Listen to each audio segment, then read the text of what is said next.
Well, here's a story with two parts to it. Firstly, it can happen, and it's most probably happening in many parts of Australia. Secondly, who cares? As I often say, government has never been so big, so bloated and so useless. All Australians know where Mascot is, the home of Kingsford Smith Airport. Mascot Towers, with 132 units in it, was built in 2009. Without going into detail, as you know, this stuff is all signed off by building inspectors and everybody else. So an owner is entitled to believe that everything's fine.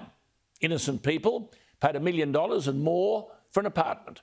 But residents had to evacuate in June 2019 after cracking was found in the primary support structure and façade masonry, sparking fears the place could collapse.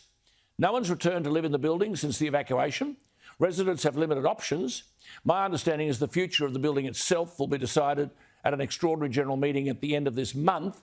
The Mascot Towers Owners Corporation chairman, Gary Digan, has said, pardon the language, quote, "We're standing in a bucket of shit.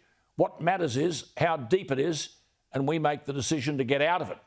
But a 75% majority of owners or more is needed for owners to be able to take advantage of any offer." Now, apparently there is an offer, but if, as reported, the offer is somewhere around 40 million, it means that an owner would get, lucky, 300,000 back from a $1 million purchase.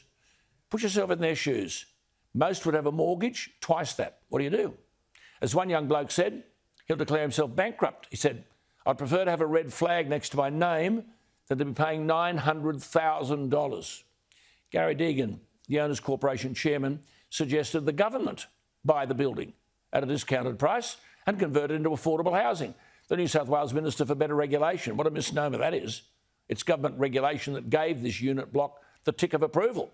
But the government wipes its hands. The New South Wales Minister, Kevin Anderson, has refused requests for assistance. Quote, "The ball is very much in the court of the Owners Corporation." Gary Deegan joins me. Gary, thank you for your time. I don't know what to say to you, but regulations gazetted by the government represented the framework under which this project was ticked off. People like you decided to buy. The government's got no interest. It's your problem. How's that? I don't know. It's a very good question. Thanks, Alan, for having me, first of all, and thanks for your interest and support.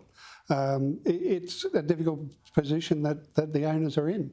There's 132 owners that don't have a home to go home to overnight, and we're trying to fight our way out of it as best we can. And like you said, we asked the government for assistance, and to start with, they were fantastic. They've given us an emergency accommodation package. That's now running at about $7 million and still continues, but that's not a gift, it's a loan. We pay that back. I see one lady who bought her apartment for $900,000, which would have been worth about $1.4 million now. She's a mother.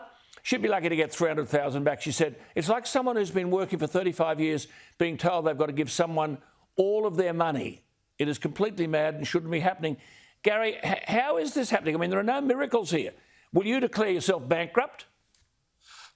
We probably won't declare ourselves bankrupt because I sold a business and the proceeds from that went into the Great Aussie Dream, which was our own home. So we owned outright, but that means we've got an asset that was 1.6 mil that'll be worth between 300 and 400. I mean, I understand the cost of repairing the building and repaying a strata loan has ballooned to $54 million. That means each of those 132 would be up to over $400,000 each apartment owner. No one can afford that. Why shouldn't the developer who created the problem meet the cost of rectification? Quite right, they should. But that figure of $54 million is now $64 million, which means that a three-bedroom apartment owner would be paying $2,000 per week for the next 15 years. Oh, God. I can't. I mean, the government washes its hands. You people have got nowhere to live, no money to solve the problem. Some of you must be desperate. Gary, I don't even know what to say to you or where to from here, but I'll just say this much. I will be speaking again to government. I'm here if I can help. I'm just shaking my head as people listening to you are in disbelief. So you keep in touch. Let me know what happens at your next meeting, but our thoughts are very much with you. Thank you, Alan. I appreciate it. Thank you, Gary. You're most welcome. What an appalling story.